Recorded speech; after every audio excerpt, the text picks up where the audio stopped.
Hello, race fans. This is Larry Supermouth Huffman, AMA Hall of Fame announcer, and this isn't Supercross. It's Wednesday! And you're watching Bay Fishing with Roman and Brian. Stand by while the boys teach secrets of bay bass fishing with Roman on his 6-second nitro-burning pedal drive kayak, and Brian in his Cool Baits high-speed dragster boat that he takes out every Sunday! Be there!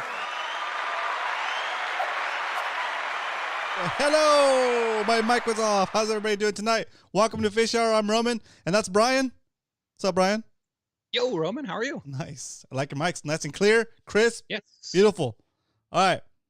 Hope everybody's having a wonderful week so far. It's Wednesday. It's halfway through the week. You made it. Hang in there. You got this. Hump day. The best thing, no rain in the forecast for a long time. We've got enough rain, boys. Let's settle Mother Nature. Let's settle it down a little, huh? Fill them up. Fill them up already. Yeah. What? Dethroned again? All right. First comment of the day goes to Mr. Leonard. What up, Leonard? Let's go. And we'll give the first like to Mr. Carl Black. What up, Carl? Let's go, Carl. Francis, welcome to the stream. Francis Vortex in the house. Bit. The Judge is in the house. What up, Judge? Welcome. Oscar636. Halibut, man. What up? Halibut, man. What's up? I'm on the phone right now from Fishing Buddy in Illinois, but can't wait to drop some information. Oh, very cool. Let's go. Nice, dude. Welcome. We accept all halibut information. Yeah, all halibut information is good. Oscar626 has arrived. Let's go. Mr. Arnie, what's up, Arnie? Welcome. How's it going? Welcome to the stream. I got, let's see, Mr. Salty Dangler. What up, Salty? Captain Dan in the house. 42320 bit heading out for 8 more weeks on the road. Enjoy the show, everybody. Nice. Dude. Captain Dan works harder than all of us. Jeez. I know. Captain Dan. Supercross coverage, A+. Nice. I watch it every Saturday, Dan. I'm always thinking about you, too. That's cool. Well, what's up, Ken Fishing Fool in the house? What up, Ken? Welcome to the stream. Welcome back. Who else am I got? Mr. Salty Rice. Let's go. I got the Judge has a question. We'll get to that question in a second. We have Jared. What up, Jared? Welcome back. And Mr. Yokinator. What up, Young? It's been a while, dude. Welcome back. I'm glad you're here. Question before we do Pop Top. My sister is coming to town from the out of state on 21st, 22nd, and 23rd. When are we doing our 3-year anniversary? Great question. Yeah, that'll be great question. We have an answer for that. All right. But first, go get yourself a drink if you haven't already. On a scale of 1 to 10, 10 being the best Pop Top you ever heard in your life, 1 being the worst. Rate this Pop Top. I'm trying to audition for UFC. Bobley. No super mic on the pop, but super mic on the pour. See how it goes. That was sharp. That was sharp and fast. Jesus.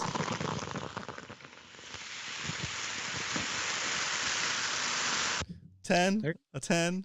Thank you. A deuce. I don't think the super mic picks up the pop As much, yeah. I have to go 9.9 from Carl. Mics each set thing. So. All right, look at that. 9.9. Thanks, Carl. Thanks, Salty Rice. You got a 10 from Yoke and a 10 from Captain Dan, too. Oh, David. Oh, a 10 from Marvin. What up, Marvin? Dude, it's nice to see you in here, Marvin. What's up, Arnie? 10 because Brian hasn't been mean to me this week. What? I've been mean to you this week? 10 because Brian hasn't been mean to you? 10 because you haven't been mean to him this week. Nice job. Nice job controlling that anger, Brian. I'm not mean to anybody that I know of.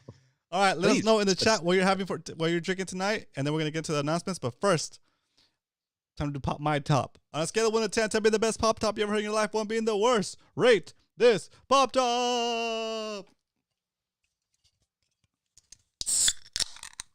Sweet, nice. Cheers, and cheers. Cheers, everybody.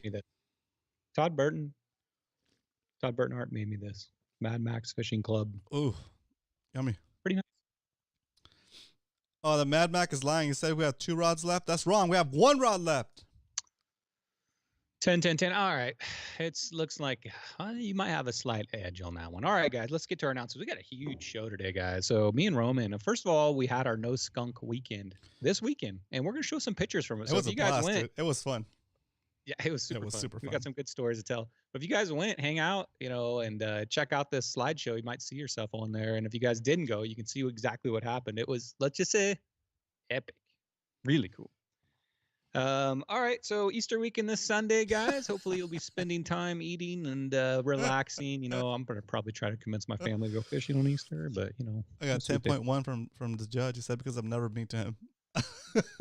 Ha! I where did I get mean? What's up, Sammy? Welcome.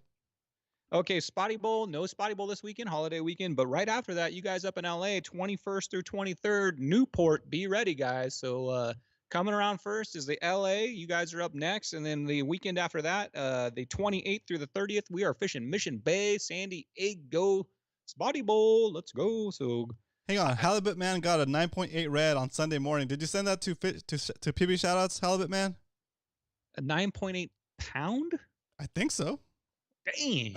I wouldn't be reporting a 9.8 inch red, but 9.8 pound red. That's pretty cool. Definitely big. Halibut Man, I do a little segment I know called PB Shoutouts. Send me those on Discord. If you're not on our Discord, Salty Dangler, put the Discord in chat right now. Halibut Man, click that. And join our Discord. See what's going down. Yeah, it's hard to send it now, Halibut Man, unless I bring it up on my phone and it flashes to the camera.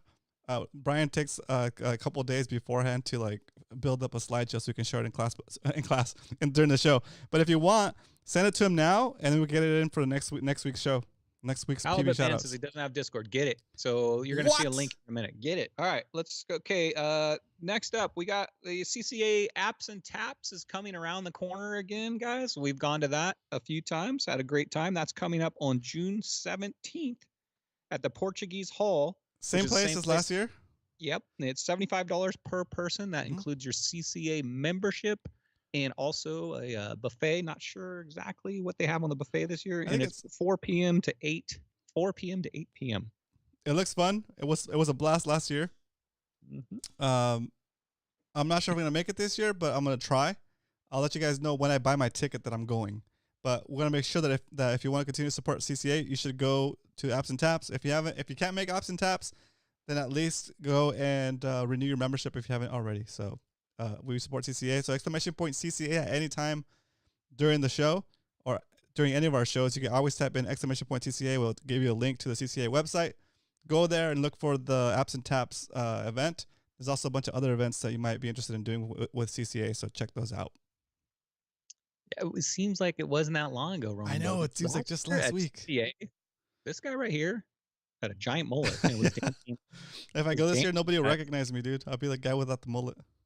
He was dancing, guys, to Achy Breaky Heart with a mullet, if I remember correctly. That's so fun, dude. It was super fun.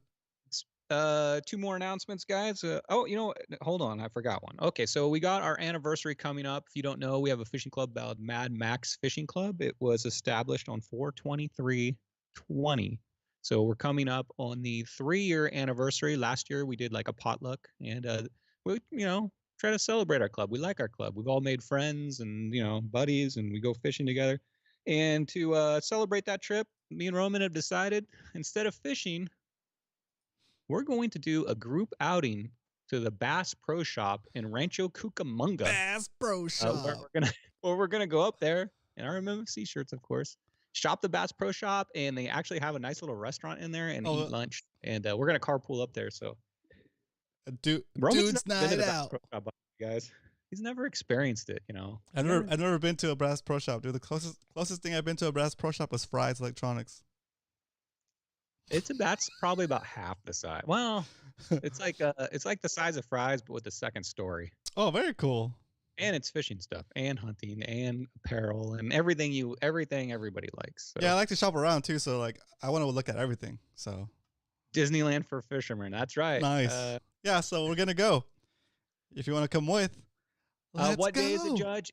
We are going on the anniversary, which is 4/23/23, which is a Sunday, and we're planning on leaving around 10 or 11. But the details will come. We're going to put it together, see how much interest we have in it, and kind of go over, talk to everybody, and we'll probably leave between 10 and 11, maybe a little later. I don't know. We're just putting this together, so details come.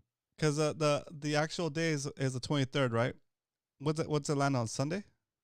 It's a Sunday, and my truck will hold 6 skinny guys or 4 buff guys. So I'll volunteer my truck as a carpool vehicle. Because that's when Judge's sister's coming over the 21st to the 23rd. So Bring her along. in town for out of the state round. Oh yeah. Yeah, bring her along. Well, Carl, you're not very far from there. Maybe just fish your spotty bowl session and cruise on over and eat lunch with us. Yeah. You're not very far. Yeah. Okay, so more details to come probably on Fishy Hour next week. That'll be the last week before that, I think. So yeah, we'll give some more details on that, and keep your eye for group outings on Discord, the MMFC Discord, if you're planning on doing that. Perfect. Okay, one rod left, right, Roman? One rod left on the MMFC fishing rod. But I updated the Nightbot just now, so he'll know to just post one rod left, the last one. So we're good on that announcement. But let's go into the last announcement for the Rancho Leonero trip. Okay. There's some confusion, some like hesitation to do the trip because of like the recent cartel activity regarding like tourists and stuff, right? People going over to get medical work done and getting abducted or whatever. But that's more like that was like out of the, I guess near the Texas border, and like just a lot of the stuff that's like putting people off from traveling is not happening where we would be going. This is like kind of like a resort place, right? That said, like I understand if you don't want to make it, or for whatever reason we didn't get that much interest for the Rancho Leonero trip to the point where it's only basically me and Brian signed up at this point. So we already put our deposit in. I still want to go. Do you still want to go, Brian? Yeah, of course. Okay, so we're gonna go. But what I've had to do is I've had to release the rooms that I set aside, that I had asked them to hold for us, because I don't want to hold up their business, especially since this is the last year they're gonna be doing this, because they're selling off the property, right? So they're selling off the property, they're gonna build whatever they're gonna build there, and so this option won't be available to us next year. So if you're interested in doing this trip with us, all the information you're gonna need to book a trip and be there on during the same days that Brian and I will be there is in our Discord. It's gonna be under the Rancho Leonero section of the MMFC Discord. So September 8th through 13th. September 8th to the 13th. So we're fishing for 3 days. If you want to make it, there's still rooms available, but at this point we can't hold the rooms anymore because they need to do business, right? So I told them go ahead and free them up. Hopefully my guys will call in today or tomorrow and get their bookings in if they want to set it up. All the pricing, everything is there, and actually at this point they've released the 20% off. I guess discount that they do around this time of the year. So now the bookings are even getting harder. They're booking up even faster. So we were gonna get that discount anyway if we had booked earlier. So Brian and I are still gonna get that same discount. It's just that they can't publish it until like recently. I think they put it out last week. So if you want to do this trip with us, now's the time to act on it. There's all information you need to find the trip and the number to call and what dates to go to and what flights to set up. It's in the Discord. If you're gonna go, message me on Discord so I know you're coming, and I can kind of have an idea of who's gonna go. Otherwise, it's gonna be you and me, Brian. Works for me, dude. And Captain Dan will be there too, so maybe we won't even need a boat. We could just like buddy up with Captain Dan. And I guess I'm gonna have to take one of those days and go spotty fishing with Brian, look for that world record. Since Salty isn't going, I don't know if Salty is going or not. But anyway, that's the plan. What's up, Kevin? Kevin says I miss you guys. What up, Kevin? Yeah, man, let's go. Let's get out and do some fishing together. No, it's good to see Kevin busy, dude. I love it. I love Kevin's hustling out there. He's getting this stuff done. So Kevin, just keep doing what you're doing, dude. You're doing great. Keep up the good work. Yep, and let us know if there's anything we can do to help, dude. Always. Okay. Very cool. You're the man, Kevin. Yep. TB Metal Art, what's up? Hey, dude, I'm sporting your glass. Let's go, TB Metal Art. Now, so guys, Todd Burton Art is the new website. TB Metal Art is the old website. Same quality work. ! TB Art. And with that, we are done with announcements. Eric is going to Rancho Leonero. Let's go. All right. Eric, did you find a partner yet? A roomie? If you didn't find a roomie yet, we'll figure something out. All right, guys. So hang out right now. I'm gonna show the MMFC skunk outing real quick. So some Dun, sizes, dun, and dun. after that, me and Roman are gonna share our top 5 kayak accessories. I got them spread out. I can't even move. I got so many around here. So our top 5 kayak accessories. And Eric, the judge, submitted a question to me and everybody, I guess, on the Fishy Hour Discord about crankbait fishing. Something I'd love to very talk nice. about. So we're gonna Yes. talk about crankbait fishing for just a little bit, and then we're gonna do PB shoutouts, and we're gonna be done. So let's go ahead and go to my screen share here, Roman. All right, give me 1 second. I was in the middle of a different screen. Here you go. All right, go for it. Bam. Do me a favor, ladies and gentlemen, hit that like button on the way before we jump into this thing. MFC No Skunk, I love it. All right, here we go. Go into the thing, but hit that like button so we can get this thing promoted. Here we go. Brian, full screen. There it is. All right, there you are. First off, thank you everybody who went and collected trash. So a lot of you guys went out there and collected trash. Some of you left early and didn't come over to me when you collected the trash. Hit me up anytime. If you were out there and you collected some trash and didn't get a cool bait, let me know. I'll hook you up with one. Nice. Thank you everybody for collecting trash that did, and thank you everybody for coming. So here we go. MFC No Skunk, Roman, and thank you everybody for sending me these pictures too. So we launched at about 7:30ish. Here's some of the guys. Looks like we got Dario there. Let's see Alex over here. Some of them launching off the beach right there. If you don't know where that is Tidelands Park, right at the end of the Coronado Bridge, and you're looking straight across to downtown. There's Vinny. Vinny and his friend. I'm so sorry to Vinny's friend. I forgot your first name. I think it was. Was it Jose? Vinny, what's Josecito. Josecito. It was Jose. Oh, it's Jose, of course. Yeah, Jose, man, has the best balance I've ever seen of anybody on a kayak. He has like a kayak with a crate on it and a trolling motor off the back, and I've seen him like standing up on that. And it's not a Hobie. It's not, It's like a regular standing sea kayak, dude. It's that green one on the right. So he puts the trolling motor like in the water and like just the bow of the kayak is on the sand, and then he pushes off the front. Pushes the whole kayak into the water, and he jumps on it from the front, and he sits down before it's pretty cool. That way he can launch with his motor down. It's so gangster, dude. He's I love a it. ninja, dude. He's got the headband on for a reason, dude. He's a ninja out there, dude. You got the best balance ever, dude. That's so good. Right there, Roman, of course. And here's some more MMFC members. Guy looks like Marshall and Leonard, Eric, Dario. Oh, one-man kayak angler. Oh, Alex, and then Vidal here on the left. There we are launching. And here's our group photo. So we had, I think, a total of 16 or 17 people out there. Judge, thank you for taking this. Judge was there. He took the picture. He was in the boat. He took like 20 pictures, and only 2 of them didn't have a lure in the way. Hey. Thanks, Judge. So there we are launching. Successful MMFC outing. If you guys want to go to one of these, with Spotty Bowl, we kind of get sucked up a lot in tournament fishing, and we like Spotty Bowl and we love doing it. But man, there's nothing funner to me than going out, a non-competitive judge group and just going out and slaying. And there he is on that kayak with that crate.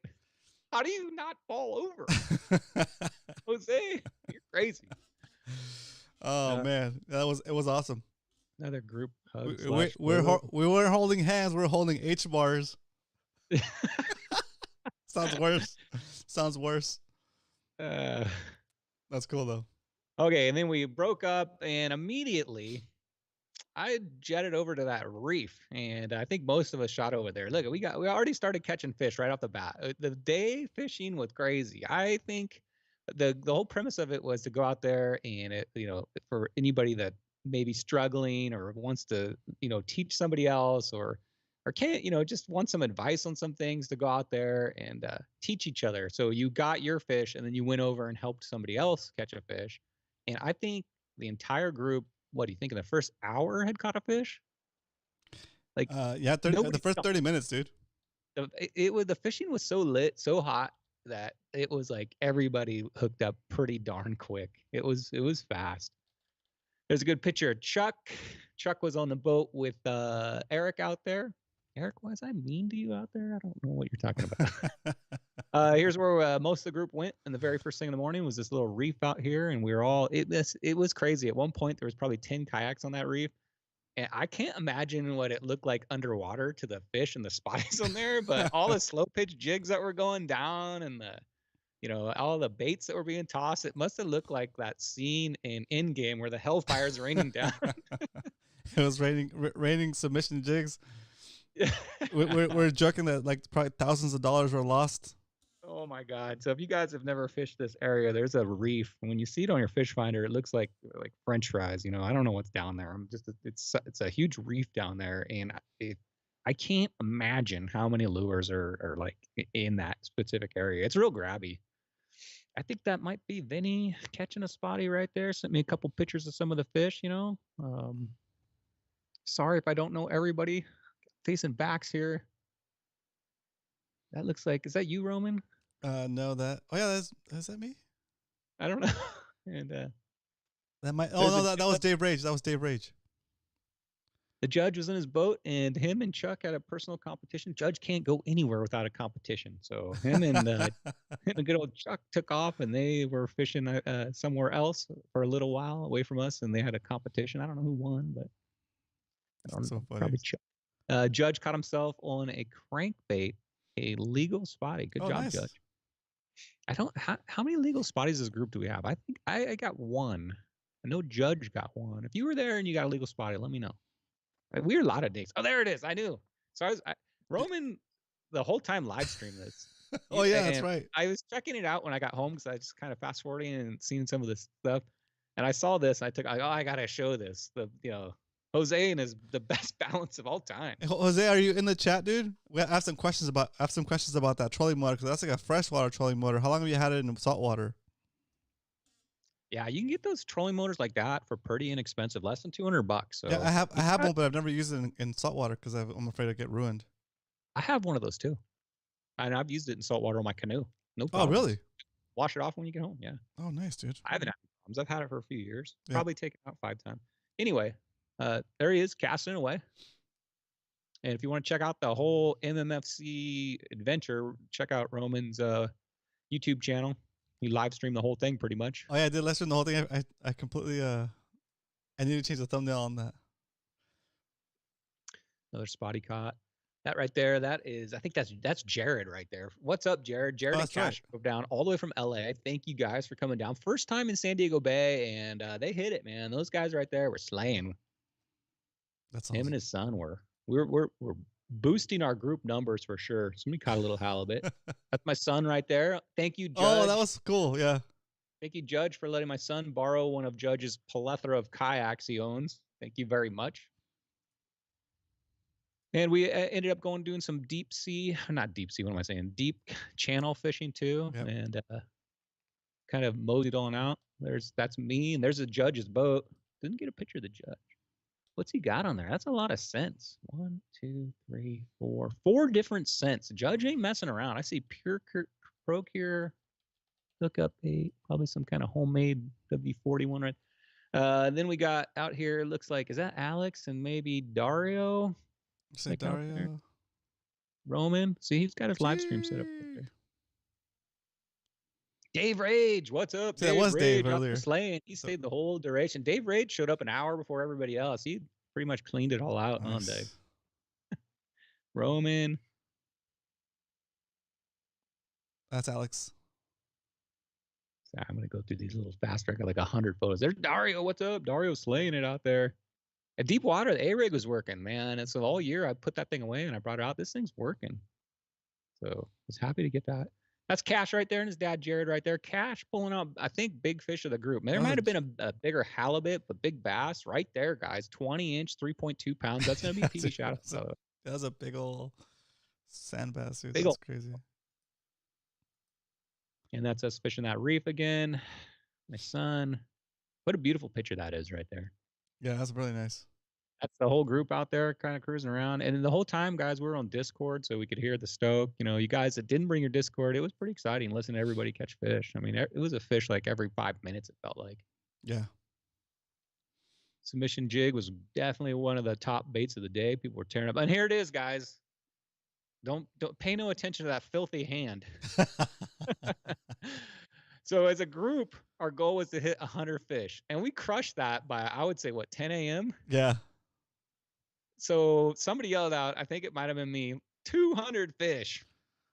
And we stalled out at about what, 1 o'clock? Yeah, dude. We hit 165 fish. This guy, you can't see him. I'm looking at him smiling right here. He was getting the burrito shakes. I don't know how else to describe it. Yeah, I was like I was talking about burritos, dreaming about burritos, what burrito I was gonna get after this. And then Brian's like, we can't leave it till we get 200 fish. And I was like, all right, let's get 200 fish. Between all of us, we can do this. And then like people started falling off. Yeah. We were down to about 6 people by about 2 o'clock. And I think we were about like 185. And then all of a sudden the bite turned on again. And we ended up getting, as a group, 202 fish, guys. So that is crazy. But like, so mind you, at 11, you know how the wind starts to pick up? By 11:30, it was like pretty bad. So the whole time from 11:30, we're like grinding through to get like the 200 fish. That was painful, man. It was like so windy. It hit slack tide and wind picked up. Yep. It was like we hit 165 and it took us hours to go. But anyway. And Dario comes over live comm. He's got like, sorry, Brian. Huh? Dario comes over the Discord. He's on fish 199. Oh, here we go. And I'm like, no, I'm gonna catch a 200 fish on this net rig. So I I got out of the moored boats, went to where like the edge of the moored boats are, like on the side that's like you're facing the shore, and like there's like a drop off right from the flats where you first launch to where the moored boats actually start. There's like a little drop off right there. I was like, all right, I'm gonna catch a 200 fish, and as soon as I cast, I caught that thing, and like a split second later, 200th fish. That's right. So we're gonna rename that video to the day I caught 200th fish. Like I only got like I think maybe 8 or 9 fish that whole day, but it was still a blast. And Dario immediately hooked up on the 201st fish, and then Brian got the 202nd, right? Yeah, I was like right when you got that one, the bite all of a sudden turned on. Yeah. And then we're out of here. And this is what happened. When you launch out of Tideland, high tide in the morning, we launched. We left there at low tide, and what a difference! That right there is Dario. Axle deep in that stuff. He was like axle deep. Yeah, he was. So what we ended up doing is we had to pull the assist. It was so bad, guys. I lost my shoe in the mud. Like I had to take my shoes off because they would not stay on because the mud was just. It was like halfway up your calf, guys. So what's up, Manny Fish? Welcome. Started pulling out kayaks. You could see Dario back there stuck in the mud. And then I don't think Dario could have got out. His foot is like stuck too. Yeah, and then Brian Jr. was helping. Brian's son was helping me push my kayak, but then like my feet would get stuck in the mud and the kayak would run me over. So I was like, I don't want to fall. So Tidelands at low tide, not fun. Yeah, not fun. That's a nice shot. I like the tracks. And then the 4 of us, Roman, Dario, my son, and I, look at that. We went for burritos. You got like the worst expressions, dude. Look at our eyes are all halfway shut. I only had one picture. It was a long day out in the sun, right? So burritos. My son got a California. Nice. Dario got, I don't remember, and you got. He was gonna get a fish burrito, but I ruined it for him by asking what kind of fish it was. The lady was like tilapia, and then and then we kind of just looked at each other like, and then he just ordered something else. He's like, oh, fish burrito sounds so good. He's like, oh, a fish burrito. I was like, what kind of fish is that? She's like, I don't know, tilapia. And then we kind of looked at each other like, all right, I'll take a carne asada burrito. I don't know what the place was called, but it was pretty good. Yeah, the place is good. I think that is it for the MFC slideshow. Good times, guys. So let's go ahead, and I'm going to exit my screen share here, Roman. They wipe the tears from my eyes from all that laughing. Dude, it was a fun event. I'm glad you guys made it out. If you didn't make it out, you missed out. If you didn't make it out and you're still skunking, that's on you. We tried to help you. You didn't get out there. Okay. That's so funny. That's a lot of hate for tilapia, eh? Yeah, because it's just like grown in like, yeah, anyway. Yeah. Okay. I mean, if it's fried, you know what I mean, and it's in a burrito with hot sauce, it's probably still pretty good. I don't know where that burrito shop was, Leonard. It was somewhere. It was Point Loma? No, it was across from the airport on the opposite side of the freeway. Yeah, opposite side of the 5. It's still considered Old Town, but it's like a newer by like Lucha Libre, but not Lucha Libre. Yeah, Mud Taco. Yeah. It was good. All right, guys. It was good though. So if you saw the thumbnail of the show at the beginning, yeah, thank you everybody. I was starting to say about Spotty Bowl kind of taking up a lot of our group time, and me and Roman are going to plan some more group outings like that. We need to get out there and do that. That's so much fun as a group, learning and just having a good time. So there'll be more of those events coming. Hang tight, guys. We'll plan some more of those. If you saw the thumbnail, tonight is actually the night me and Roman are going to give our top 5 kayak accessories.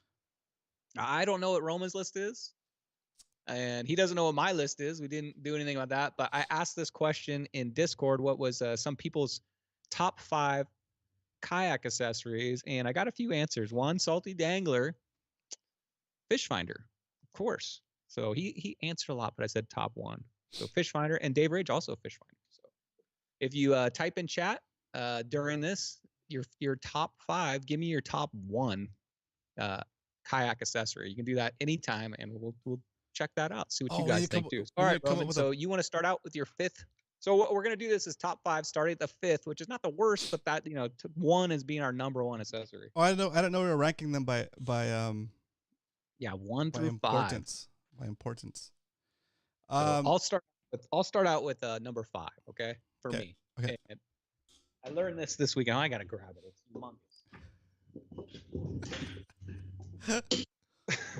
Is this little gem right here. Gosh. You guys don't have these. I saw some people that didn't have these and dragging your kayaks, or if you have the little plastic skinny ones, those work pretty good in some situations. But it seems like to me, and first of all, I've only been kayaking this is my first year. I think I'm like 6 months into it, maybe 8 months. This seems like an accessory that if you're launching from the beach, it's a must-have. It's my number 5 for sure is wheels. Gotta have the wheels, and I like these beach wheels. Luckily enough, mine came with these. This specific one is made for Hobies only, right? Right, because the width. But if you have a kayak that has the same width, you could probably get away with it. You just adjust how deep it goes with the little plunger things. Number 5 for me, wheels for sure. Just for ease of loading in your truck and getting down that beach. Interesting. They need to make one with an electric lithium motor in it, though, that I can just hit a button and it pulls it for me. Those things are heavy. Lately, I think it's easier to launch my boat than it is to launch my kayak, or at least I'm better at it. I don't know. Lately, I've been fishing very low, not that many accessories. I have the fish finder, I have all the extra stuff, but I'm only taking the bare necessities, right? But what's proven to be one of the most useful things that I take with me on every trip, but I don't use on every trip. It's a random one, but I kind of we're not counting PFDs and that stuff, right? PFDs is just you should have it anyway. Anything you want. Okay, so one of the things I use it randomly is this number 5 for you? What's that? Is this number 5 for you? Yeah, number 5. Huh? It's always in my kayak, so I don't have to think about it. I used to use it a lot more when I was fishing a lot on my own. Is a drift chute, and it's just a little. It's about, I don't know, 3 or 4 feet long. It's a cone, and you tie it to your kayak and you drop it in the water. And especially on those days when it's windy, it keeps you in place. Or the worst when you have wind going one direction and current going the opposite direction, you're kind of just stuck there. If you put your drift chute in the water, it kind of tows you along. It gets you a little bit more movement, a little bit of a consistent drift, as opposed to just kind of stuck on that line where the wind is pushing you one way and the current's pushing you the other way. So I know it's a weird one to be the 5th, but I'm trying to think of unique ones that help when you're fishing. That's probably important with the Ned rig. Nice. Hey, just a quick question. Yeah. My kayak came with a kayak anchor. That one that looks like a grappling Oh, hook. yeah. Do you ever use that to hold water? I mean, I never bring it out because that seems like it'd be a mess. But I never use it. Never use it. Yeah, Did you use an anchor? Is that there? Oh, so I used to use an anchor. I had it kind of looks like a mushroom. Yeah. Right. Yep. But it was I think it was an 8 pound or something like that. 8 or 6 pounds, something not too big. Perfect for a little kayak. but then I lost it right there by around the point coming into the like where the bait barge is in Mission Bay. Mm-hmm. There's a bunch of rocks right there. Dude, I anchored there around the bend, and like there's so many rocks I couldn't get it out. I was like, screw it, just cut it. And then like I tried to come back and dive for it the next day, but it was already gone. Mm. But yeah, I don't use anchors. As far as me, I don't stay in one spot very long, so I don't have any, I don't use it. I don't know if I would use it. Maybe when I'm like taking a picture of my fish or something. I don't know. Yeah, but then the style of fishing we do, like by the time you set it and then retrieve it, you're like, I'm just not gonna use anchor. Yeah. Hold that up, all messy. Yeah. Okay, my number 4 accessory. If you have a Hobie kayak, they've got that rail system on them, Yep. and you can buy all these accessories to attach to that rail. And this is one that I don't know what I would do without it, which is there a name for this? The little box. So it has a clamp that attaches to your rail, and then this sits inside of your kayak. Put all your little baits in there, your used Kitex, whatever. Has a nice little spot for your pliers that go in there right there. I got mine attached to this nice lanyard. I think it comes with that too. So you don't lose those over the side. And then I've got my braid cutters, these nice little Hobie braid cutters. Got a nice little spot to clip that on. And this is like a little rag by Gamakatsu. So if your hands are filthy, it's got a little rag to clean your hands with too. And you can just stuff that thing away. But number 4 accessory for me, this thing's awesome. I love it. That's funny. You got one of these? I don't have one of those, but I have the one that's built into my. That's the one I have for my 4 as well. I have the Burley Pro chair edition, right? You basically the Hobie chair's got the little legs that stick up about I don't know, about 6 inches or something like that on each side, 'cause it's off the deck. There's a plate you put on there on the sides, and on those plates you can add the little accessory things. I have one that has a slot for my pliers and scissors, and then it's got like basically I have 2 trays, one tray on each side of my chair, but it's part of my chair. So when I take it out of my kayak, it all comes with it. So similar to that, if I didn't have that, I would use a box like that. So it's just pretty much the same accessory, but it's built into my chair, and I love it. It just takes it does get when it's built into your chair like that, the Burley Pro one, it does affect like how much room you have to lay down your rods inside, right? So you have to be a little bit more careful with that because you have less room, but it still works. Yeah, great little catch-all. Hold pliers, hold everything like that. I love it. Yeah, what I like in that one is what I carry in mine is a lip gripper, the something to cut line with, and little hemostats, the little pliers that are like kind of bent at the end to get the deep hooks out of those fish. And then I have so usually I carry my scents, and then while I'm fishing on the left side, I have one that's just a regular. It's just like basically like a little like a rectangle worth of space. On that one, that's where I put the baits that I've used that day. That way I don't put them back in the bag and get the bag salty or like the other hooks salty, and then I can just know that I use these baits and I can rinse those off when I'm washing off my kayak, and then before I put them away, so that way I'm not taking extra salt into the other stuff. Perfect. TB Metal Art says number 1 for him is a PDF. Of course that is. That's number 1 for probably a lot of you guys. Yeah. Sandy Prim says fishing rod. Yeah, that's important. That's so when I saw this question, I thought about it more about like besides the basics. Like I assumed you would have a PFD. I assume you would have. No, right? these fishing rod. That's what we're out there doing, right? It's true. Yokinator says trolling motor. Yeah, I bet that's yoke.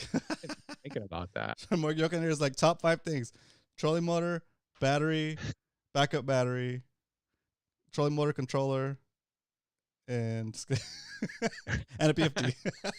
Salty Dangler says manual bilge pump. For me, my manual bilge pump is one of those. It looks like a water gun. You stick it in there and suck it out. I don't have one of those. I have a sponge. Oh, sorry. Just go ahead. Sorry. Go ahead. Halibut Man says gaff or net. Yeah, that's important. Get that. I started world record spotty. You definitely don't want to use the gaff, but you want to use the net. Yeah, I've started to carry the. Are we on 3? Yeah, I'm gonna go. You want to do your 3, or you want me to do my 3? My 3 actually is the wheels. Like you have your wheels but for me, if I don't have my wheels, it doesn't matter if I have like the drift chute or I'm not doing anything because like I can't physically move I can, I guess, but it's a lot more work to move your kayak on your own without the wheels. Like the wheels open it up for you. The wheels make your kayak a 1-person thing, Like especially back in the day when we used to fish a lot more. Like if I didn't have a friend to help me load my kayak up, my wheels are my friend that helps me load my kayak, and that's where you get to use all the leverage to maneuver the thing around, especially if you can't power lift the whole thing, power lift the whole thing with all the stuff inside of it, all fully decked out. It's impossible, right? Yeah, you'd have to pull down to the boat launch ramp, I'm assuming, like right at the water, and pull it out of your truck, and then go park and leave it there. Yeah, the wheels, man. Yeah, and even then, like if you do something like that, the back of your kayak is still gonna get scraped as you set it down to pull the front off the tailgate. So you're gonna end up with like a scratched up hull, scratched up rudder, and that stuff irks me. I know we talked about it before. Like I can't just like thinking about it. It's like nails on a chalkboard. Is that when you saw me do that on the boat ramp? Run? Yeah, I know. Hilarious. I left my rudder down. When I saw you power land it like a Viking, dude. I'm like, ah. That was a long day. I forgot my rudder was down, guys. Jared says game clip for that big keeper halibut. Yeah, that's a good one. What up, Michael? Welcome. My number 3 is hold on, thing's enormous. I still use the bungee trick, yo. I still use it. Actually, I'm gonna make an update video on the bungee trick because I made improvements on the system. Go ahead, Brian. Yeah, I use that. My number 3 is this guy right here. I called it black box, but I think this is the old. It's called the black box. But isn't there a newer version of this? It's called the black pack. Black pack. Yeah, that's what I was looking at. It's called the black pack. Yep. So for me, this thing, I usually bring out like 6 rods. So I have them standing up in the back of the yak. And this one came with my yak, and it has 8 rod holders on it. I put these little Home Depot like twisty ties on it. So when I put my rod in there, I twist it on there really quick. So if I do dump it, hopefully it'll keep all my rods in there. I noticed that, yeah. And it holds all your gear. It's a huge black box. What else do you describe it, Yep. Got socks in there right now. Got some Kayak in there. No, it's a lot. Yeah, it's perfect. So is it called a Yak Attack box? Maybe it's made by Yak Attack. There's a newer version of it. It's more modular and stuff. But honestly, I like this one better. It's one I have. Right. It feels more sturdy to me. Like it, and like if you need to drill holes in it, you could drill holes in it. Whatever. I have I think 2 on each side for the rod holder. No, 3 on each side and 2 on. Yeah, I think I have similar setup to you. Yeah, that's about right. Similar setup to you. And actually, that's my number 2, because like it's so easy. Like I know what's in there. I know my lures are in there that are fresh. Right. There's enough room for me to put my lunch in there. There's enough room in there for me to throw my jacket in there when I'm delayering and layering. Right. And it's just convenient. Because especially when we go eat after we go fish, if we go somewhere to eat and you're worried about your stuff getting stolen, you just pull all your rods inside the cabinet of the truck, and then I put the box inside, and it's like everything's packed up except for like the actual kayak. Which, if I see some guy running with a kayak, I'll just go tackle him, I guess. Let's see that. Yeah, and I loaded up the night before, put it in my truck, so I have all my gear's in there, and it's super easy. You pull up in the early morning, stick that thing in your yak, and you're ready to go. Okay. Jared says waterproof tackle boxes. Yeah, that's a good tip right there. All right, Halibut Man. Yeah, send those pictures. We'll get you next week. Awesome. Thanks for tuning in. Joey Basson says gaff or big net with no. See, like, so for me, when I have the box, like I have enough rod holders for like my basic rods, and then my net and my gaff, and then sometimes I'll just put the gaff in the kayak, and then I'll use one of the same rod holders for like a light post or like a video post for the flag, right? But yeah, so yeah, it's just a no-brainer to have a box like that, because it makes it easier to remember everything you need to take by just remembering that one thing. And if you get that one thing set up, just take that thing, throw it in the truck, you're good. Yeah. Okay, so you've already given your number 2 as the Yak Attack black box. Yep. Black pack. On a list. My number 2 is this guy right here, which is my fish finder. I have a Garmin. I think it's the Garmin 7HS, and not only for the sonar of it, but also the GPS marks my spots. It could figure out where I've gone for the day, figure out where it's hot. I can look up my tides. You can look up all your information on these units right here. For some reason, if this thing doesn't work, I feel like I know you haven't been fishing with it lately, probably because you're just out there, visually. But like finding that reef, Yeah. it was really hard to because right in front of that reef, it goes from like 15 feet to 25 feet. And I know those fish sit right on that drop off. And without this, you can kind of guess it with like the buoy line they have marked there. Yeah. But I want to be right in between the reef and the drop off. And I can't figure out a way to do it without this. So super important to me. Fish finder. I got the Garmin. Came with my kayak. I like it. It makes sense. It makes sense, especially like Leonard's saying, if it gets stuck in the fog, it's definitely helping. Like if I'm doing a night session where I'm expecting like the fog to get, a night session, I usually bring my sonar because you never know, the fog might roll in. And if you're in the bay, it's not too bad, but still, if you're in San Diego Bay, it could be pretty bad. Like the one time we got caught coming back from the bait bar, that was kind of scary. Brian Rosen, what up, Brian? Welcome to the show. What's up, Brian? Very cool. Getting ready for Spotty Bowl, Brian? Yeah. Leonard says dry bag. Yep. Got to put your nice going out duds in that, right, Leonard? Right, you get out. So, for me, my main one for the stuff that I do is Right. Oh, you already give your number 2? my black pack was number 2. Okay, you'll give us your number 1. So my media bag, I'm just gonna lump it all together into my media bag. And it's funny because Leonard said dry bag. I have a big dry bag where I keep GoPros, extra batteries, cabling, broadcast stuff, just everything I need to record videos and take photos and make live streams. I know it's in that bag, so when I come home, I take all the batteries out of there. I charge everything up the night before, and then when I put stuff in the bag, I know that everything's good to go. Like I know all the memory cards are in there. They've been wiped. All my GoPros are ready to go. I can set them up. I can set up multiple cameras. I could do live stream, and I know it's in there. So, for example, if I get an invite to go on someone's boat, I could just pick up my media bag. Nice. I could just pick up my media bag, and I know there's enough stuff in my media bag to set up like on a boat, like rod holders, or like on the T-top post, right? I could find things that I can anchor my cameras to, and I can set up a little set on any boat that I happen to go on, right? So I like having that stuff in one place, again, because it takes the stress out of getting ready to go fishing, right? By going to get everything set up, make sure everything is tied. Like you want to be able to focus on your fishing equipment and just know that your media stuff is ready to go. You just grab the bag and you're set. Like you can focus on your baits you're gonna take. You focus on retying your stuff and what setups you're gonna take, like you would normally do on a fishing outing.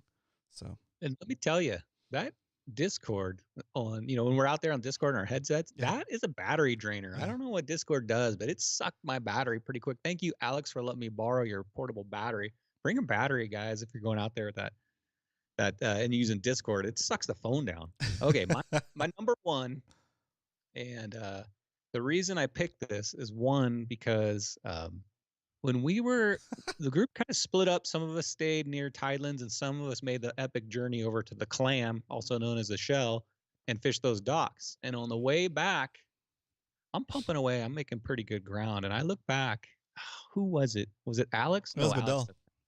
What was that? It was Vidal. Vidal's back there going, I think, into the wind and also into a pretty heavy current with a paddle. And to me, it looked like he was like just moving. Like I almost said, "Can I throw you a rope and help you tow back?" I was honestly worried that he was paddling, right? But like the current and the wind and the water made it look like he wasn't going anywhere. So it was just like a treadmill. Like he was definitely treading water, but the water was moving faster than he was on the surface of the water, or it looked that way because the wind was making the ripples look like they were going fast. And then he would like stop paddling for a second, and I'm like, dude, I'm calm. So I'm like, don't stop paddling, dude. You're like losing ground, because I was looking at him from the side, right? Oh, but no. I felt it. My arms hurt just looking at it. So They eventually figured out that the closer you are to shore, it seemed to be less current there. Plus, there was a little bit of a windbreak, so he was able to catch up and eventually make it back. Yeah, but I think he left shortly after that, though. It's probably like exhausted. Yeah. So that makes my number 1 a pedal drive. I don't know if this is accessory, but that's part of the kayak.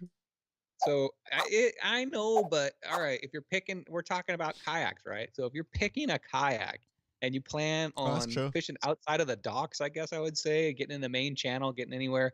I've had paddles, and canoes and stuff, but man, there is nothing like, I'm new to the kayaking, so there's nothing like these Hobie pedal drives. They're fast. I can get mine up to almost like 5 miles an hour sometimes, just cruising around. You get around, and they're if you can take it easy, you can just barely pump these things, or you can get a wild man and full on pump it. And not only do I like the 180 drive, but if I'm recommending, if you're a dock fisherman, I know Dario will agree with this because he went out and bought one. This 360 drive, boys, this thing's something special. You go sideways, you go front ways, you go any ways you want. And if you need to like pull into a dock and do a quick 180, this 360 drive is definitely my number one accessory that I like. So that's my number one. You can fit that you can fit the old drive in your kayak? That old drive goes to a kayak that Eric lent us. Oh, okay, No. cool. 360 is only the 360 Yeah, drive. that's what I thought. Okay. Very cool. Salty Best says Old Town. The Old Town, those things are fast, aren't they, Alex? They're I see you guys cruising around on those things. That's like the pedal, not like the pump. The judge said something to cut hooks. That is your pedal drive, Judge. No, he's talking about like accessory. Oh yeah. There's Captain something to Dan cut. says first aid kit. That's not a bad idea. Like in my big boat here, I keep a pretty good first aid kit. In my kayak, I just keep like some cleaning stuff and a gauze pad just in case. But yeah, that's a really good idea. First aid kit. In my media bag, I carry it's like a little pouch. It's about 6x6 maybe. And Band-Aids, like a little squeeze bottle with that like sterile fluid to kind of clean out cuts and stuff. And then the second skin thing you could paint on there to like seal a cut. And a bunch of Band-Aids, I guess. Yeah. I mean, guys, you don't build a first aid kit like you're going on a 3-day hike. Bring out the stuff that you know how to use too. So many first aid kits I see, I open up. I don't know why I'm talking about first aid kits, and it's like a ton of stuff in there that you don't even know what to do with it. So check your first aid kit. Bring what you know how to use. Compass says TV Metal Art. Yeah, compass is a good idea. You never know if you're, especially like on our pickle run and stuff like that, when we're out, and you'd say your battery goes dead on your GPS, it's foggy. So you can get disoriented out there pretty easily. Yeah, compass is not a bad idea. Okay, Roman. So we still have a lot of show left, guys. Thanks for participating in that. So what are we doing on time here? 7:50. All right. So we're gonna go ahead and go to the next segment here. The judge asked me about crankbait fishing. He wanted to know. Let me think if I can remember this question. It was basically about crankbait fishing, and do the spotties only eat it on the bottom, I think, or how deep will they go up to bite a crankbait, Judge? Yeah. So first off, Judge, I am not a crankbait guru. I wish I could say I've fished crankbait quite a bit, and the cool thing, I get to fish with a lot of good anglers. If it's mainly in saltwater and also in freshwater. A lot of people jump on my boat, and a lot of those guys are really good crankbait fishermen. So I observe. I watch these guys. I know what they do. My son is he's an awesome crank. We were fishing San Vicente this weekend. He was getting them on the crankbait, so he's awesome. So some of this stuff I observed, and then there's tons of YouTube videos out there, and a lot of these guys say the first mistakes I see people make, and I don't agree with that mentality about watching people make mistakes. I think that anytime you're on the water and you're casting a new bait, all that is part of the learning process. Yeah. The Salty Dangler says, don't try to imitate what other people do. Do what works for you. Be yourself. So, yes, we're all individuals. Yeah, this is where I'm trying to go, though. It's not anytime you're on the water, you're not making mistakes. It's all a learning process. So get out there and don't be afraid to try these things. Even, it takes a while to figure out how to use a brand new bait. Get some cheap ones first. Yeah. And crankbait's not an easy one right out of the bat. Right out of the box. Don't get the brand new custom paint job ones right off the bat. Get some cheap ones that you're not afraid to lose, so you get an idea of how far you can push it before it gets stuck, and then how you can get some experience getting them unstuck, right? Or like pulling the hook, right? And then you can start experimenting with upgrading the hooks and all that good stuff. But like get some cheap ones, fish them with the stock hardware, and then Yep. get them stuck, and then that way you'll know how far you can push it. Once they're stuck with the default hardware that they come with, it's usually flimsy. So you can just break the hooks, right? As long as your line is strong, rip them out, break the hooks, and then just put some new hooks on there with some better split rings, and then you can continue to use those same baits. But that'd be my advice. Excellent. Yeah, I mean, just get out there and go. You got to start somewhere, right? Here's my crankbait selection I take out. Yes, I always take these out, and I love fishing the crankbait. It's not like for me a high percentage bait like tournament day. I probably wouldn't throw this. Maybe summertime when the bite's like crazy. Yeah. But they're super fun to fish. They're and they do get big fish. Obviously, Eric got his only legal, I think, on the crankbait.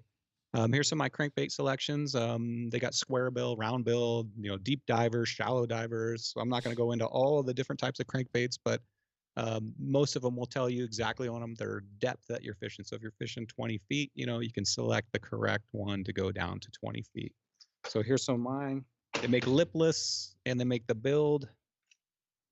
Here's a build crankbait. Look at the color on that thing. What the heck? Where did I get that? And here's a lipless crankbait. I fish them two different styles, but we're gonna talk about the ones with the bill on. Oops. Yeah. So like, can I just talk about the ones that I use or I know how to use? I guess. So what is this? It's a deep diver. Looks like, right? Yeah, this one right here is a 15-foot, and usually you can tell the longer that bill is, the deeper diver. Some of them even have a little weight up here. The ones that go 20 feet deep. So that's one way to. If you don't have any idea what you got at the swap meet, it just has nothing on it. You kind of tell by the shape of the bill. If it's a square, small bill, it's probably a 5 to 10 footer. So to answer Eric's question, I think a part of his question was he knows that based on what we've said in the past that like the salt water affects the buoyancy of the bait. So if a lure is rated for like let's say 15 feet, in salt water it's going to be a little bit more buoyant. It also depends on the thickness of your line, but you'll probably lose about 2 to 3 feet of depth, right? So it's not that much, but it's still enough, So like if you're in like 20 feet of water and you're fishing a lure that's rated for 15 feet, that's probably a good lure because you're gonna you'll be around like about 12 feet, maybe like a 12-foot, 13-foot diver. And even though it seems like you're not down at the bottom, you don't need to be, because like you have to remember that the fish are still kind of looking around. They'll silhouette against it. They'll hear it coming, right? It's like a reaction type of bite. I would even fish like a 15, 17-foot diver as deep as like, I don't know, 25 feet, right? Yep. Troll it over there. And then I also like to fish the 7-foot divers. I like the 17, 12-foot divers and the 7-foot, 9-foot divers. Those are my go-tos. Like I haven't fished a square bill. I think this might be too shallow, but I've seen people catch like splies on those too. Yeah. But by that same principle, if a square bill dives just like a foot or two, Mission Bay, Dana Landing, that's a great place to use square bill. Yeah, like I haven't tried the square bill, but my go-tos are like the deep diver and the medium diver. Those have worked for me both during high and low tide. Like it's like almost kind of counterintuitive. I fish the deep divers on low tide, which seems weird because you want to do the opposite, right? But it gets it that much closer to the bottom. I don't know, it's weird. I do the opposite. I fish the deep divers on low tide and the 7-foot divers on high tide. Because you're closer. Like I said, yeah. Whatever basically works for you. There's no. I don't think there's any really like wrong way to do it. You just have to figure out what works for you. So I'm going to talk about 3 different casting techniques. I know a lot of you are probably like, how do you cast a crankbait? And once again, I'm not a guru, but I have caught a lot of fish on it, and But you did stay at a Holiday Inn. I did. Joey Basson, who probably is a crankbait guru, he says the best crankbait you can buy is a Berkeley Dredger 17.5 or a 25. Yeah, I have a Berkeley Frenzy here. There you go. But yeah, and he says even in 14.5 deep, yeah, I bet you that works, Joey. It's good advice right there. $10.99. Oh, for those nice. hard- That's a good deal. All right. Okay, so the first technique is probably what most people do, which is just the bomber cast you can get and the straight retrieve. That's probably what most people start out doing. They're like, okay, I'm just gonna cast it and retrieve it. You start to feel that. You start to feel what a crankbait feels like. You feel that because when these are going through the water, guys, they're an aggressive bait. You can hear they've got knockers in them, and when it's going through the water, it's nose down and it's going like this. It's going vibrating. crazy. Yeah. Just got myself in trouble. It's going crazy like that. So it's probably the first time you're out there. That's how you're gonna do it. You're just gonna cast and retrieve, and you're gonna start to feel it.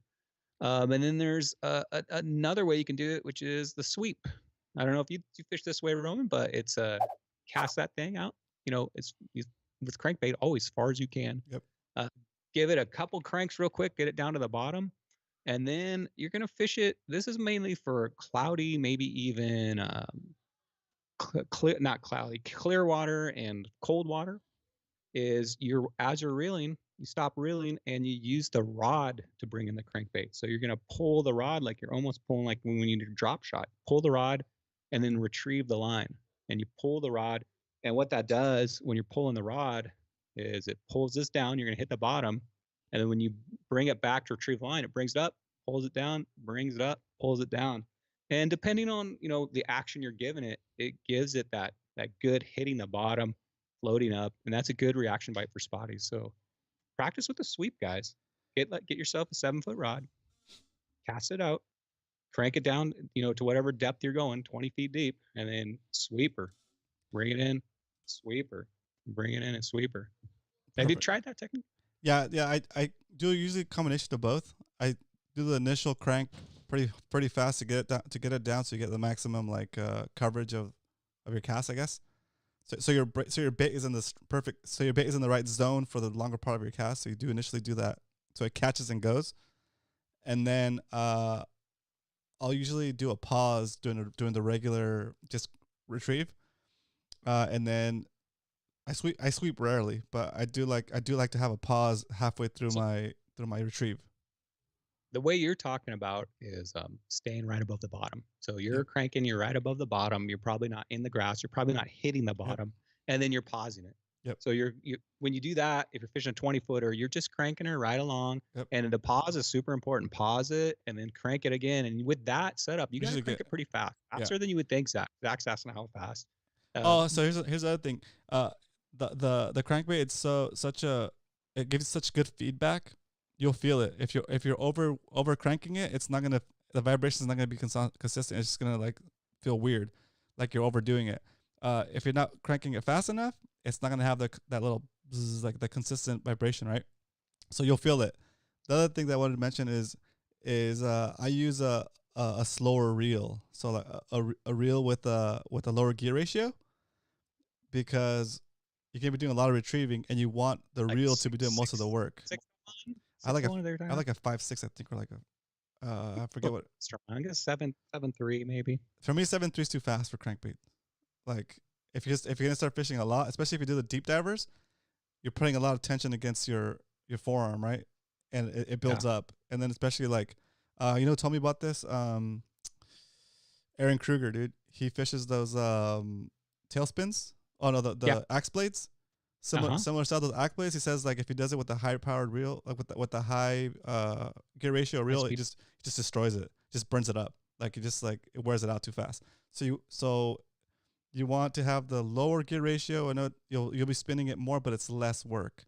Or it's I guess you know what I mean. It's more torque, which is what you need to keep the bait pumping, right? And then you'll find the right tempo. But you want? Go ahead. There's a lot of styles, so you're more of the cast retrieve, keep it off the bottom, pause it, keep it by the grass. And that's probably one of the most popular, probably the best way to fish spotties on that. But then there's guys that are really aggressive. I know of a guy that it mainly for riprap and rock, where you're just kind of the sweeping motion I'm talking about is when you're above structure and you want to hit that rock, let it drift up, hit that rock again, bounce it around.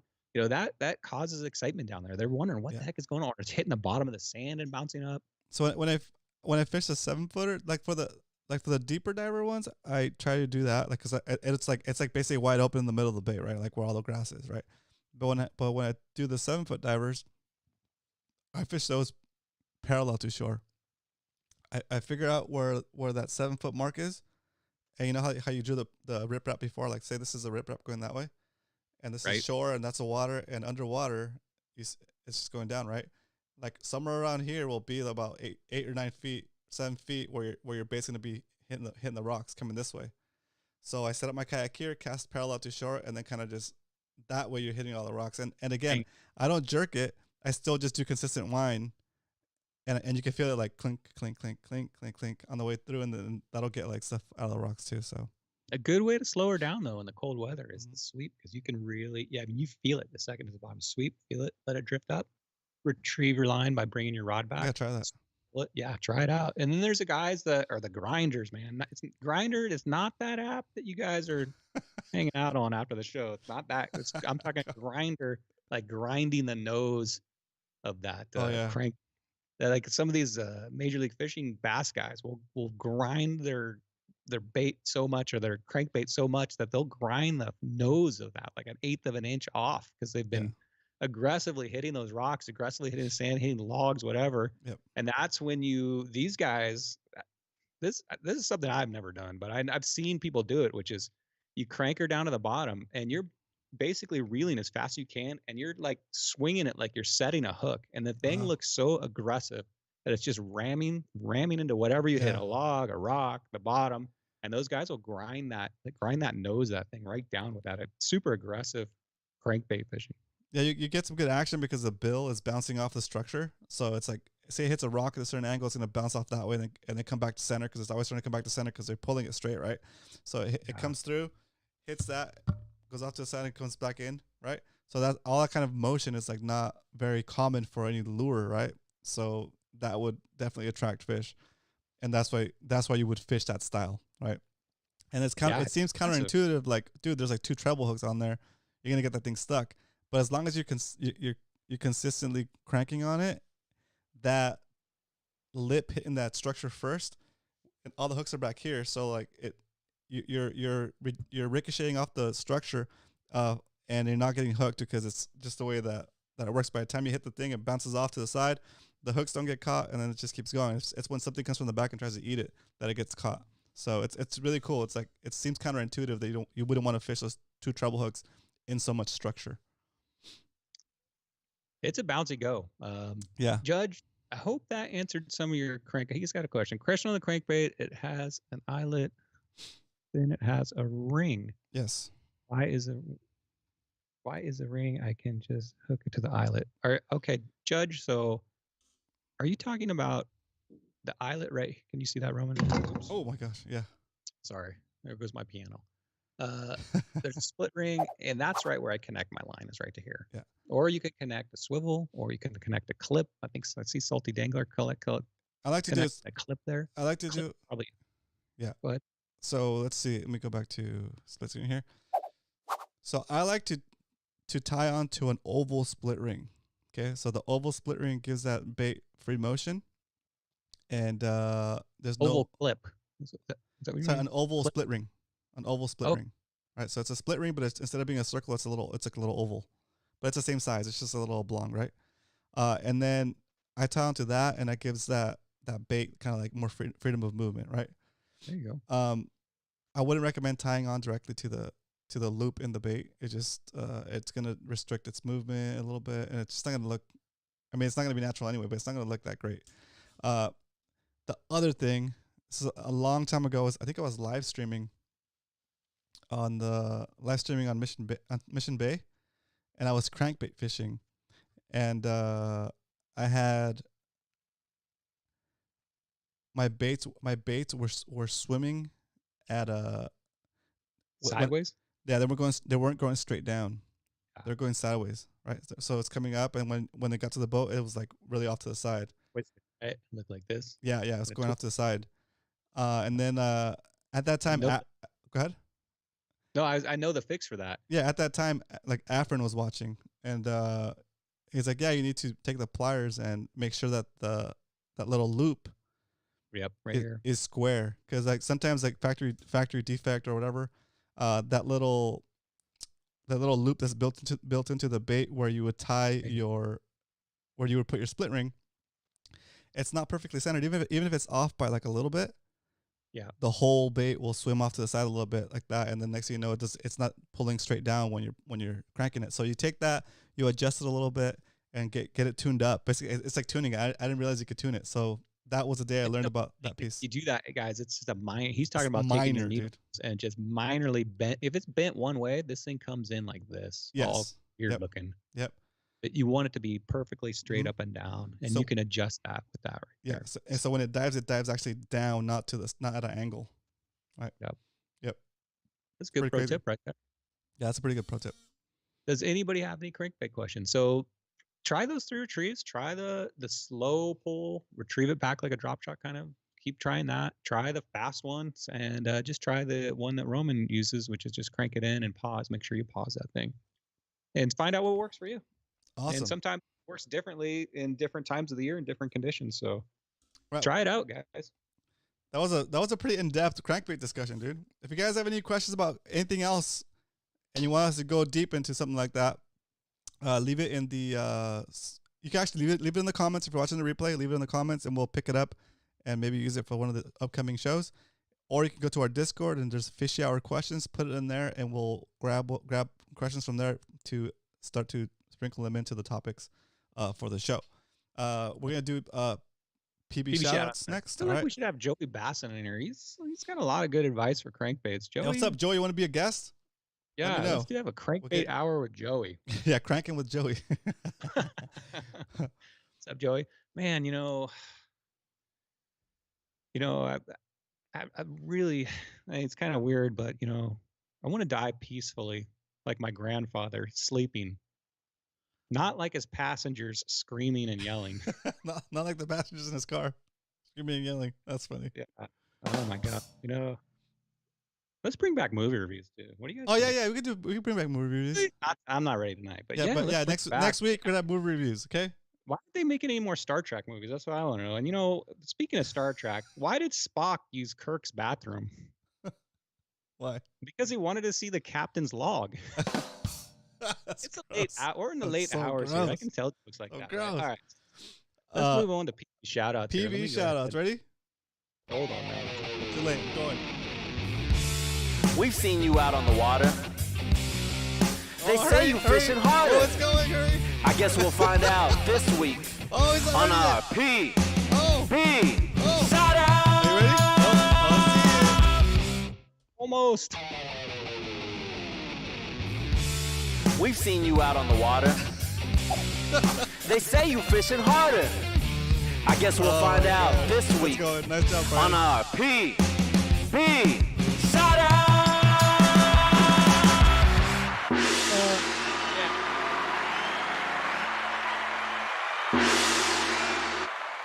All right. We're going to do a crankbait only, no skunk day. Leonard. What? Wow. Crankbait only? I always thought about Leonard, that would be hype, dude.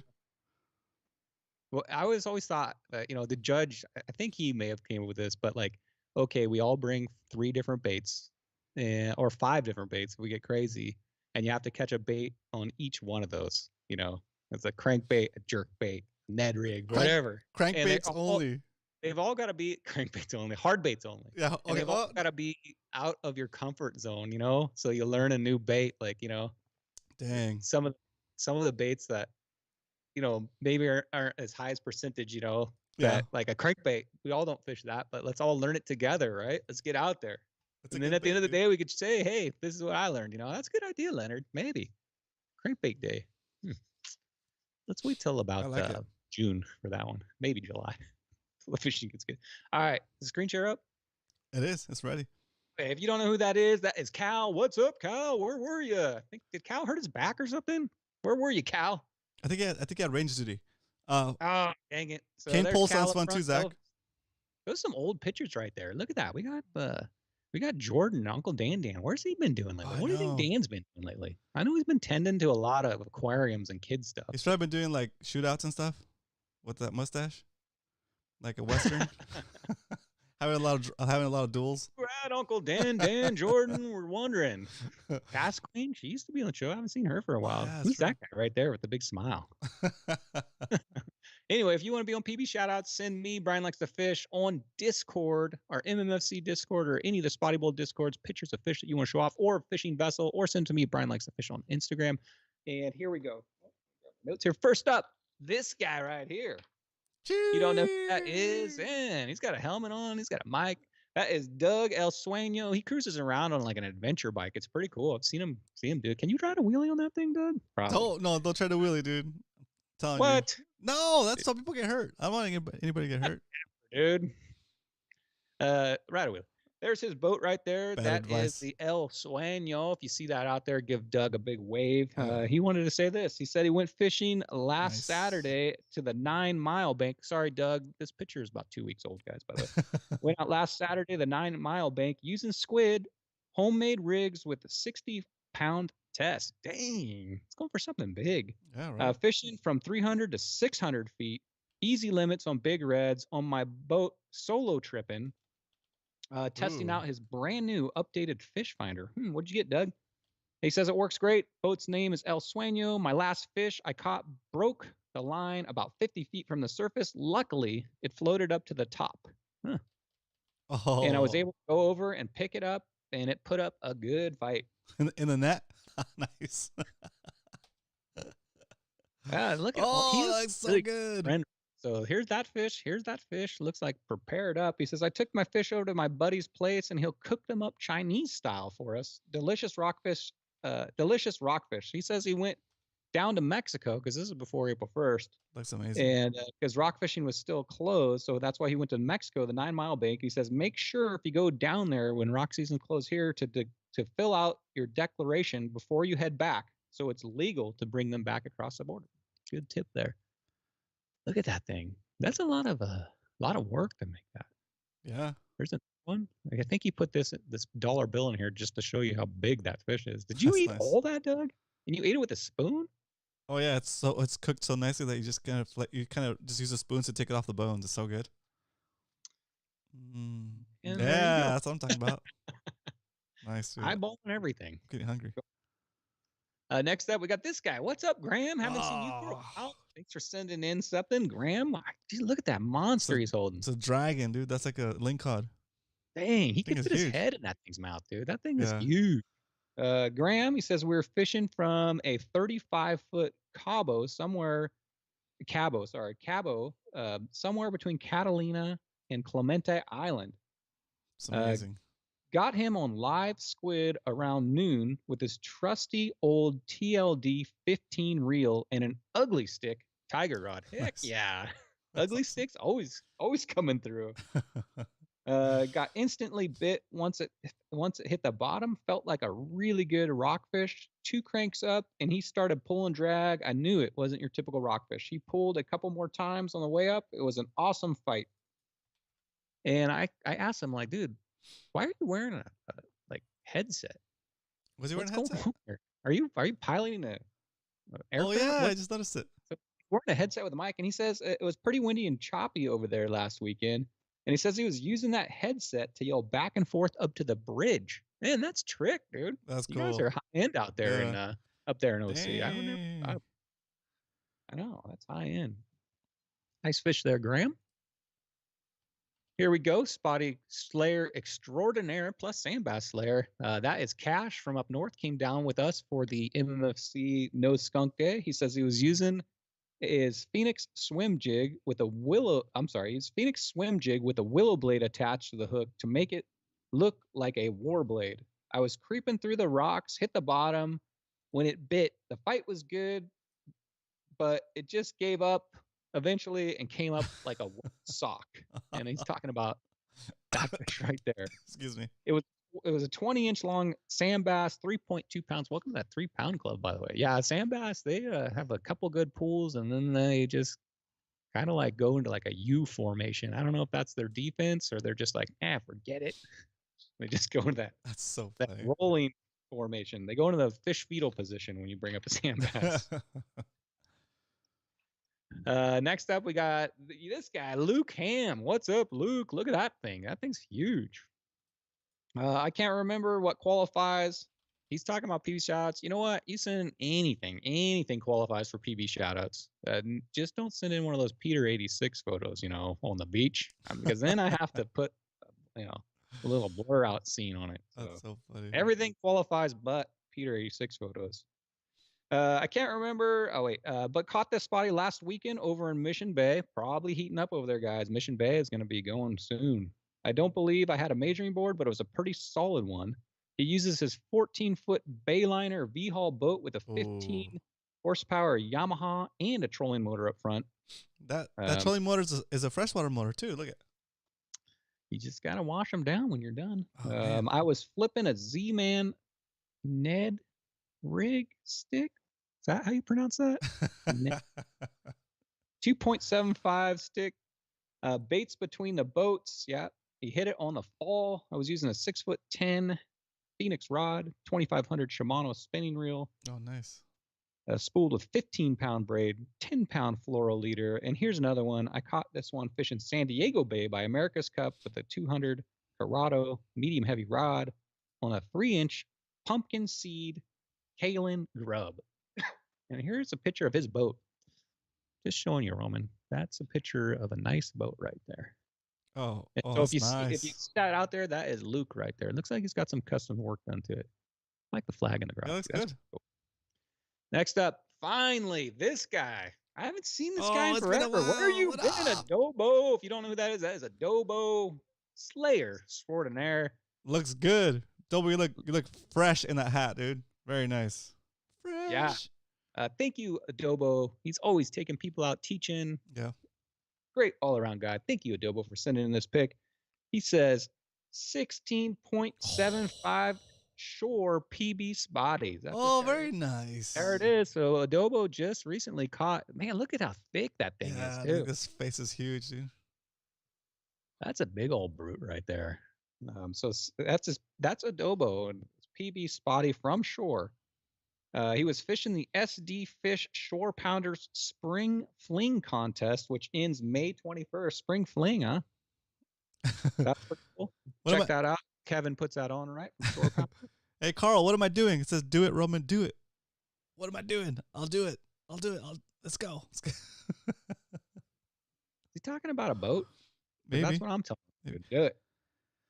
Top 3 spotties by length and biggest calico or sand bass. Sounds like a cool Oh, very nice. This was my week 2 submission fish out of Mission Bay. Of course, he caught it in Mission Bay. This week, there were swarms. Oh, nice. He said this week there were swarms of teens on spring break. Oh, that's right. Spring break's on, guys. If you haven't been down to Mission Bay, this weekend the weather's finally getting warm. Get ready. Group honors are going to be out in full force. Yeah, full speed jet skis. Look out. That's right. He says caught it on a 3/8 free rig with a 3.8 G catch bellow. Sorry, there's another fish he showed. That rig right there. Thank you, Adobo, for showing this, by the way. 3.8 G catch bellow gill.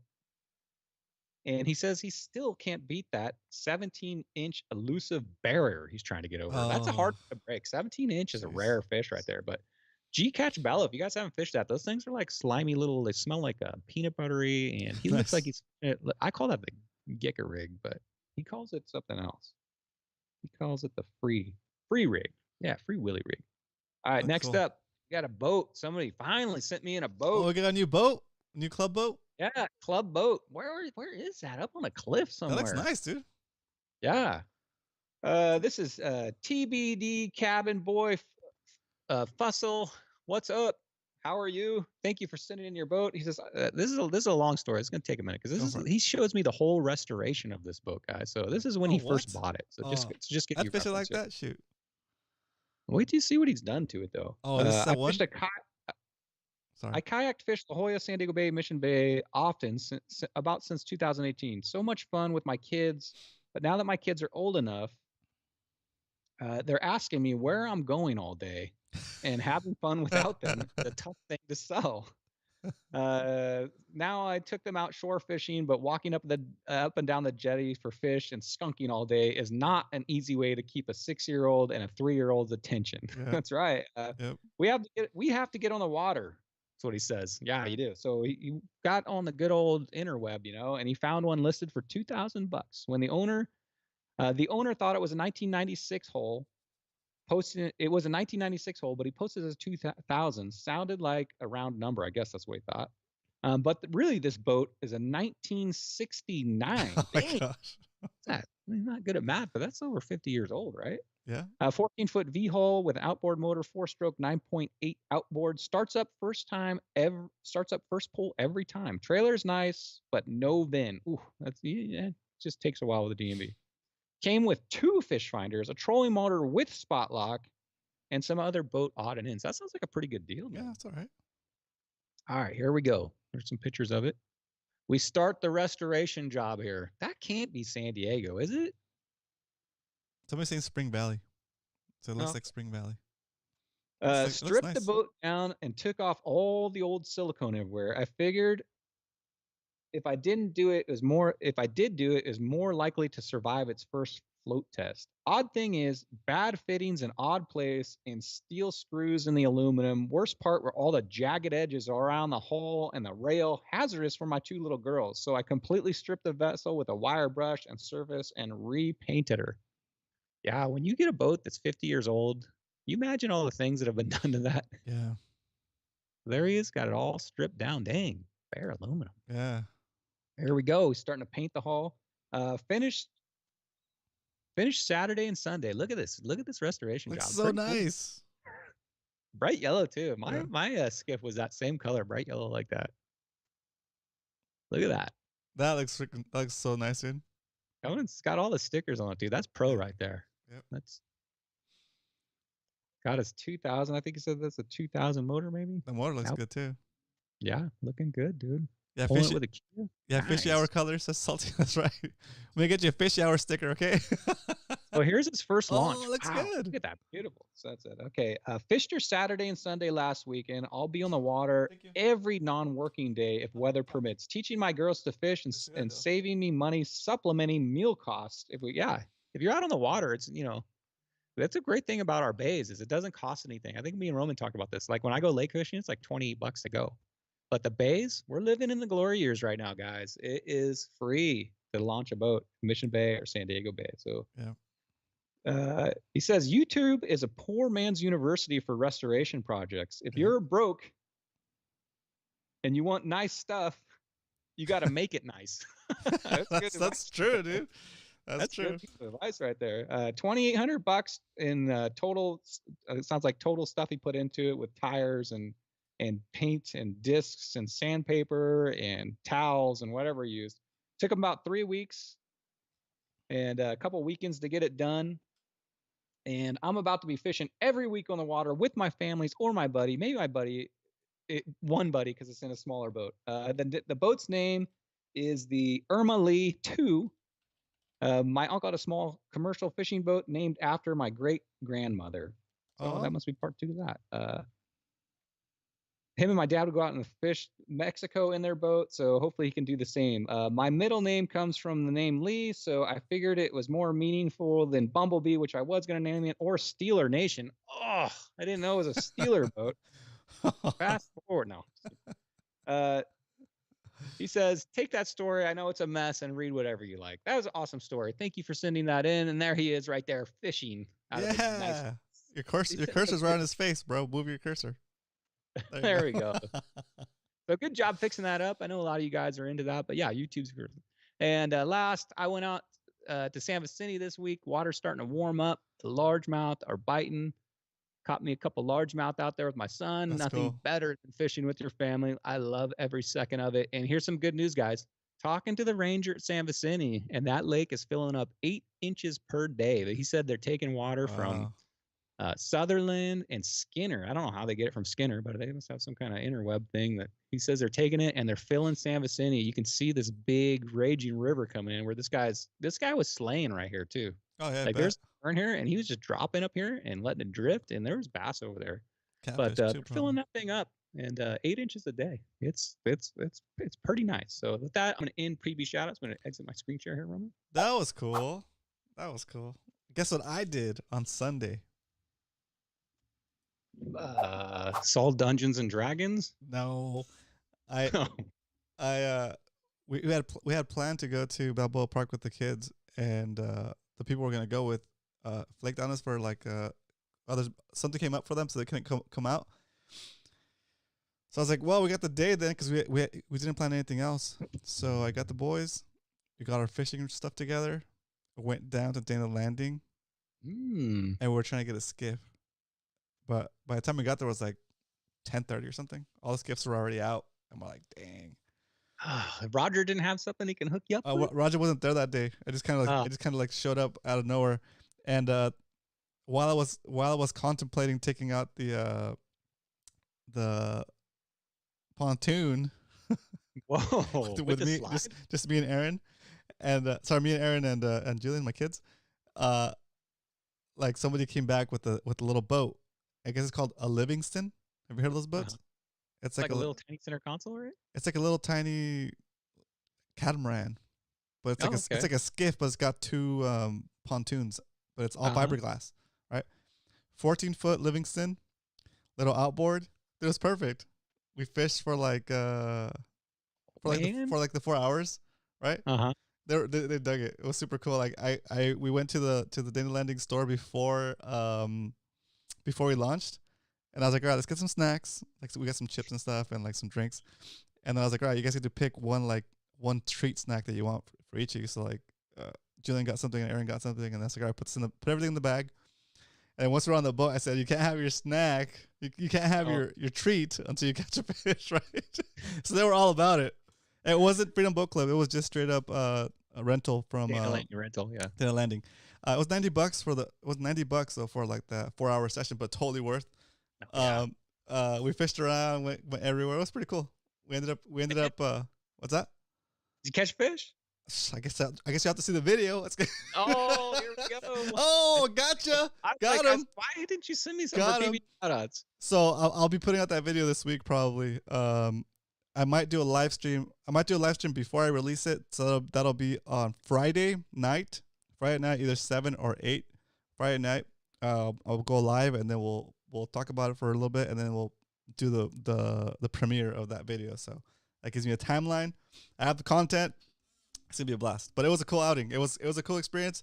I definitely do want something that I can take them out on more frequently, because they were super stoked about it, and yeah, they enjoyed it. So cool. That's awesome. Yeah. So this weekend, guys, I'll probably be out Saturday fishing, Sunday spending it with my family, hopefully to convince them to go fishing with me. But I'll be out there. If you guys see me out there, I'll be out there snagging grass and catching bass. I'll see you guys in the water. Have a nice Easter weekend, everybody. Bye. Awesome. Taking Brian out with a round of applause from the live studio audience. Thanks, Brian. Very cool. All right, boys, ladies and gentlemen. So when I talked about Friday's stream, it's gonna be on my regular channel. That's gonna be a link for it in the chat just now. If you guys are not subscribed to my regular channel, go subscribe to it now so you don't miss that. If you're in the Discord, you'll see it come up. Otherwise, I will see you guys Friday. And Brian will be back here with us on Wednesday. And if you're fishing this weekend, fish safely. May the bite be with you and all that stuff. And quick shout outs to everybody that's here. Leonard, Zach, Carl, Arnie, Captain Dan, Carl Black. Already got Carl already. Salty Dangler, Leonard, the Judge. What else is in here? Let's see. TB Metal Art. Sorry, Todd Burton Art. !TB Art. Spotty at best. Oh, I miss you. I miss you, Spotty. I didn't see you earlier. Spotty at best. Thanks for coming in. Alex. Let's see what else we got in here. Captain Dan. Chet Park. What up, Chet? Thanks for tuning in today. Brian Rosen. Thanks for tuning in today as well. Sammy. Welcome back, Sammy. Yoke. It's good to see you in here again. Jared. Good to see you in here again too. Jeff. One cool tune in the house. What up, Jeff? !OCT. Yeah. So let's also remind you guys that CCA is doing the apps and taps, so if you want to do that, !CCA, go to the website, click for apps and taps, and get your ticket now. And then also, oh yeah, if you want to do the trip with us to Rancho Leonero, go to Discord and look in the MMFC Discord under MMFC events. There's a Rancho Leonero section, right? Look for the pinned comment on January 18th. It's got 2 links with all the details for what you need to do to book the same week or the same days that we're going. Okay, so try to do that soon, like this week, because I've released the rooms and they're pretty much up for grabs. So if you can't get a room, let me know, and maybe you can we can figure out some rooming options with other people that already have rooms. But anyway, have a good rest of the night. I'll see you guys on Friday. May the bite be with you. Woo. Let's go through. All right, good. Okay.